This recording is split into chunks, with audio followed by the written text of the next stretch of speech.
the Greek word that is used for Jesus's brothers and sisters can also just apply to his kinfolk, his Yep. cousins. You know, so it's like that is not like a definitive like demonstration that she had other children. I mean, you even look in the context of it; it's saying like, "Oh, his mother, his brother, his sisters are here," and it's like it's just his Hmm. kinfolk. His kinfolk are here. Yeah. And it's interesting to note that the people, which the Greek, the very early Christians, a lot of them who knew Greek as well, they didn't think that Mary had other children. So they were reading the same book and coming away with a different conclusion. Even they spoke the original language that the book was written in. So I'm going to trust their opinion much more than somebody who's reading brothers and sisters in a modern context, not understanding the original intent of that word, how it could be applied in other ways.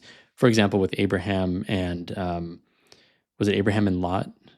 Yeah, Lot was Abraham's nephew, and in the Old Testament, Abraham refers to Lot as his brother using the same Greek word.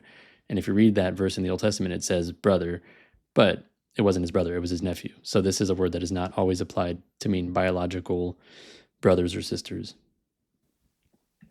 Yeah, that's something that's like pretty clearly demonstrated historical and like textual like criticism like based approach. It's like it's pretty obvious that that's like at least one way that you can interpret it, and it was the way that it was interpreted in antiquity. So that seems to be Hmm. more trustworthy than here.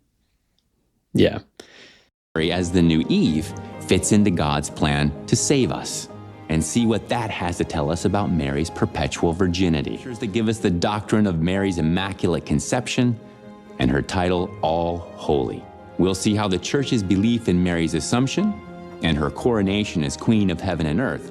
Neither do I bring up the fact that the disciples were married and that Peter had a wife that used to travel with him.